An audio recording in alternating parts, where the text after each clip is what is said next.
have been studying Paul's first missionary journey in the book of Acts, but today is going to be an evangelist report on setting Main Street Church of Christ in order. That's my job. You ordained me as an evangelist in 1994 here to do that.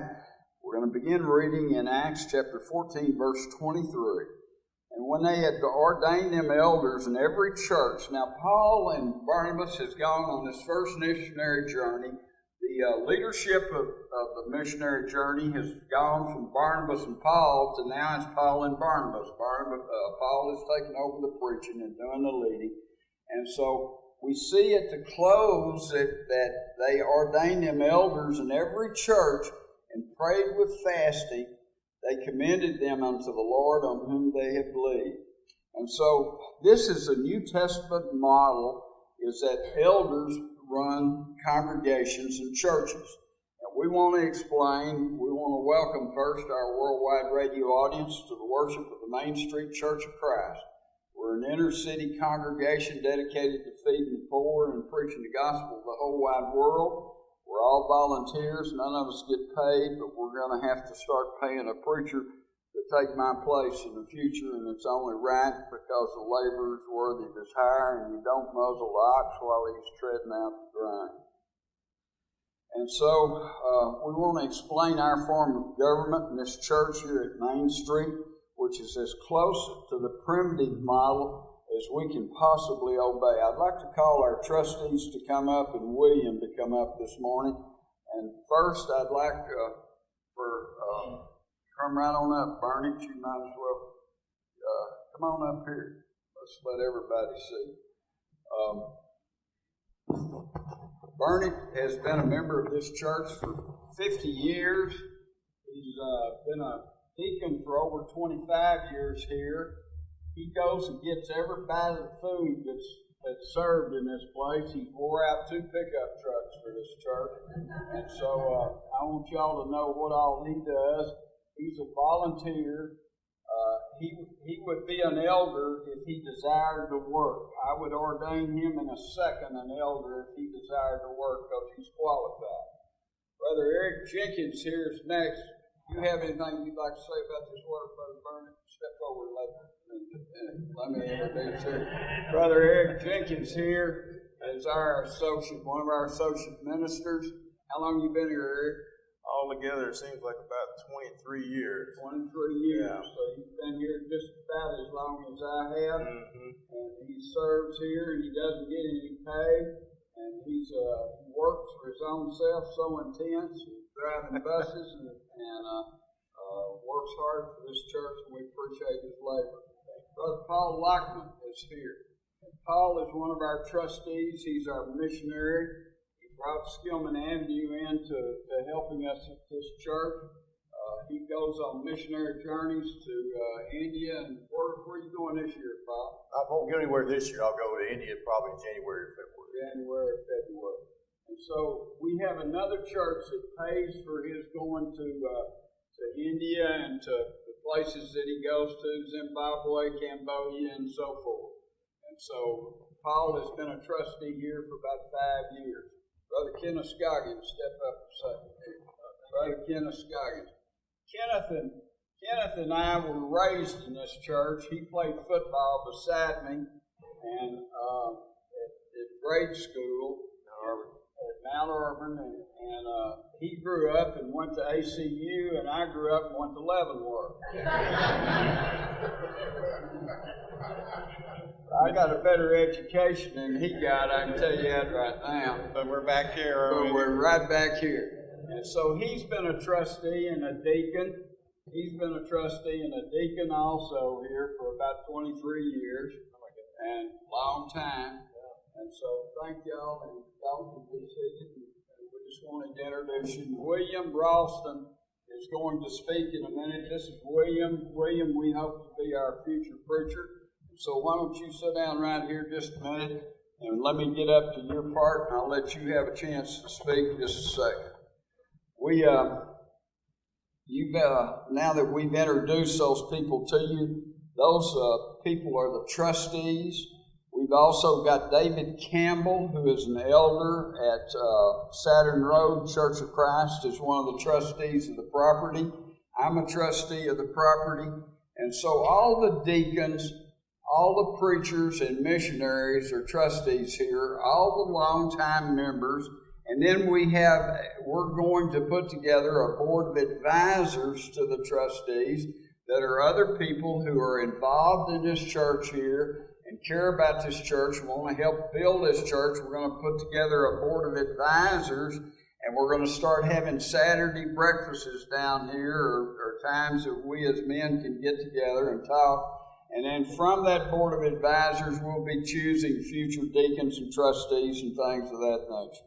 And so all of those men would be elders if there wasn't for some little particularity or something that the fire breathers would raise Cain about. As an example, one of the qualifications of elders is one who ruleth well his own house, having his children in subjection with all gravity.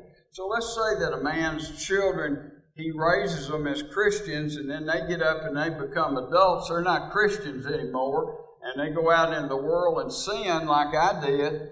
I don't think that man ought to be responsible for the conduct of their children when they become adults.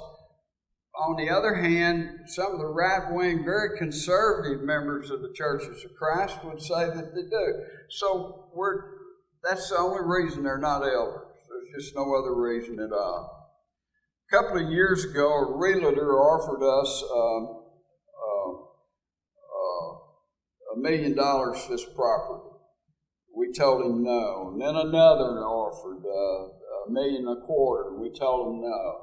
And so we kept hearing all these offers for the property, and so we had a trustees meeting. We decided to list the property for top dollar, which was $2,650,000 according to the comps around here in the area. And so as the offers raised up, then we kept raising the price up. They offered us $2 million, we raised the price to $3 million. And they offered us $2.25 million, we raised the price to $5 million. And so finally we got an offer not long ago for $4 million, and so we called a trustees meeting. And so Walgreens had offered us $4 million for this property, and we called a trustees meeting, and we had the Walnut Hill Missionary Committee came and sit with us as advisors and observers of our meeting. So now I want to introduce you to William Ralston, who graduated from Harding University as a Bible major 2 years ago. Both his parents and grandparents are lifelong members of the Church of Christ. He was raised at the Highland Street Church of Christ in Memphis, Tennessee. William's granddad's been an elder there over 30 years. He spent the summer on graduating from Harding, working here as an intern with me. And so tell the church what you had to say at that meeting where we were talking about selling this place for $4 million. Come on over here. Well, good morning, church. And just first of all, I just want to say I just love this church so very much. I still remember the first time that I came here. It's a very emotional experience, just seeing just all the hearts just worshiping God, both rich and poor, white and black, all together worshiping the same God. And in regards to saving this property, I just think just close to the heart of God is the ministry to the poor. And I believe that that's always going to be right at what God wants the church to be about, serving the poor. And in doing that, we're going to have a rich reward in heaven and a rich blessing. And then also looking about around us at some of the neighboring developments and the great number of people that are moving into this area, I think that providentially we have such great opportunity to be a light to the multitudes of people who are going to be moving into this area. And I think that God can use a small church like Main Street that is committed to the Bible, committed to His will, committed to primitive biblical Christianity, which Brother Kelly is going to preach about this morning, to do wonderful things. So now we need to find a clip. way to close. All right, no, let me let's add to the close. You told me yesterday that at Harding they taught you to that a funeral was all about the dead person and don't say nothing to offend anybody. And yesterday you saw exactly opposite of that, didn't you? I did. Yes, and you saw me call a sinful family to repentance and tell them all that they're going to burn in hell if they don't change their ways, didn't you? You heard that. And so when you got in the car, you told me that I knew that was wrong when they taught me that, didn't you? That's right. You know, our job always is to call people to repentance, to call them to come to God's way. And if somebody is going to hell, I need to tell them that if you don't change your ways, you're going to be lost forever. And so I don't do a whole lot of sugarcoating. And I think that's the way that you need to preach all your life. I love you, brother, and I have total confidence in this man. I think he's going to take my place at the right time, and that he's going to do an excellent job in keeping preserving this church here. Thank you for serving with me, brother. Well, we're still broke. We still have very little funds. We've got a $4 to $5 million building with 53,969 square foot parking lot plus God. And I'm telling you, you can take nothing in God and you're a winner. We're developing a plan for the future in which in a few years we'll continue broadcasting my 1-hour preaching evangelistic sermons on international radio and continue building house churches because we want to do that forever like we're doing now. And William will become the minister here and will begin preaching in a couple of years, trying to build a congregation targeting younger people. So those of you that are here younger, I want to make Joyce and Ty and all of you people that I've talked to, Prentice and so forth, and Art, that y'all, we want y'all to be a part of the future. We want you to be a part of the future too, Jordan, and all of you that are visitors here this morning. And young people have a chance of getting in on this church right now and helping build it in the future. So he's going to begin targeting all the people who live and work in downtown Dallas. Now, right after we told the realtor to come and get your sign, the property's no longer for sale, you'll see that they never got it. We drug it over here beside the building. We're fixing to put on it, not for sale, sticking it out, and on the back of that sign. And that ought to make them mad. We learned that an outfit is selling 16 acres over here across the street. And that 16 acres, there's a plan that 16 acres is going to be developed into what's called Old Main Street. They're going to name this Old Main Street. And they're going to have underground parking, and they're going to have ground floor retail, and they're going to have 6 to 12-story apartment buildings above it, just like they're building here at Hall and Elm and Main Street. That's what's fixing to be 16 acres of that across the street. That's going to be that across Peach Street. And it's going to be that the guy that the realtor tried to buy our place bought this building here next to us. That's what's going to be there. We're going to be completely surrounded by thousands and thousands and thousands of apartments and thousands of people on foot. They're trying to make this like a McKinney Avenue from Lemon to downtown and the Cedar Springs area, highfalutin. Now, besides being highfalutin, they're using HUD money, which means that it's 80-20. 20% of the apartments have to go to low income. And that 80% can go to, they can rent it for whatever they want. If we keep this property right here and they build all that around us, man, somebody will come here and offer William and the new trustees 10, 20 years from now a deal that's out of this world. They'll offer to build a parking garage, a 6-story parking garage on that parking lot that's out there beside this place. They'll offer to build a building from here to Main Street to the sky, to 12 stories, and give the church a part of all of that. This church could wind up being like the Manhattan Church in downtown New York City. It could really, really have a future. And so we're only paying William $225 a week, which is just not reasonable at all. He needs an apartment. He needs a place to live.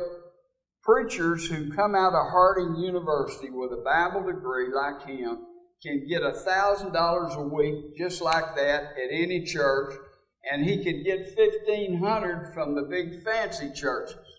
But instead, he's a missionary. His heart is with this place. He loves what we do here, and he's willing to take nothing and put up with my snoring.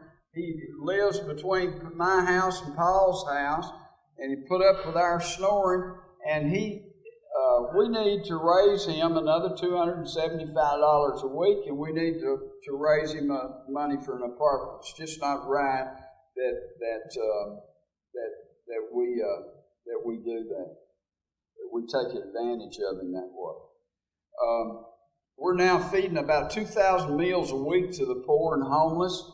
The city of Dallas has closed Tent City and left us with a violent group of hardcore homeless that it's hard to manage. And so during the week, I've told some of you this during the class, but during the week, we've had to put everybody out of here and feed them out the kitchen window because we're not going to be cussed and we're not going to be badgered. We're not going to be pushed around.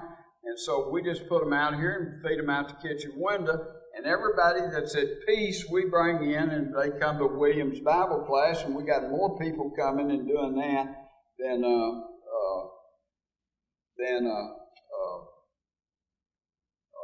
it was before. So it's turned out to be even better. Now I'm going to go back and tell you a little about what kind of work we've developed at this church and how all of this came into being. In Acts chapter 14, verse 26, it says, Acts chapter 14, verse 26, "And he sailed to Antioch, and from thence they had been recommended unto the grace of God, from whence they had been recommended to the grace of God for the work. Antioch sent the apostles out, which they fulfilled. And when they were come, they gathered the church together, just like you're gathered together today, and they rehearsed all that God had done with them." That's what we're going to be telling you. Kelly Lawson did not do this. William didn't do this. All these trustees didn't do this. God did this, what we're about to tell you about, and we only followed and did what He wanted done, and it's obvious the proof of it is in the results of what we've had.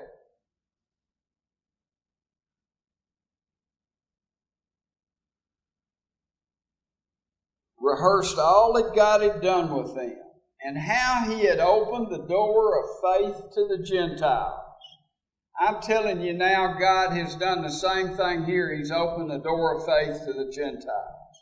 Joe is a great asset to this church, our computer man back here that runs the PowerPoint. If you haven't seen YouTube and what he's doing with YouTube sermons, those will be around 100 years. He's a regular Cecil B. DeMille's. He's got a cast of thousands. He puts pictures up. And as we go through the Bible in the next year with my knowledge of archaeology and history, like I'm showing you in this teaching of the book of Acts, with my knowledge of that stuff and his ability to get pictures off the web, we're going to take you on a trip through the ancient world like nobody's ever studied the book of Acts before. And so just like at the first missionary journey, Paul and Barnabas came back and reported to the church what they'd accomplished. That's what we're going to do right now, is report to you what we've accomplished. We have 21 international radio broadcasts, shortwave broadcasts, that go out to all the earth. If you look at broadcast number 1, there's about 4 billion people in that broadcast area. Broadcast 2, there's about 3 billion people in that broadcast area. Broadcast 3, there's about 3 billion people in that area. Broadcast 4, there's 500 million people in North America. Broadcast 5, 500 million people in South America. Broadcast 6 is there's 3 billion people in Russia, China, India, and all the Pacific. Broadcast 7, 3 billion people again. Broadcast 8, 9, and 10 is all the continent of Africa. And it's all 21 English-speaking countries in Africa. Now, that's what happens in the morning. Then in the night, in the afternoon, we broadcast the same station, same coverage again. So we do that twice. Now, if you were adding then, you would have seen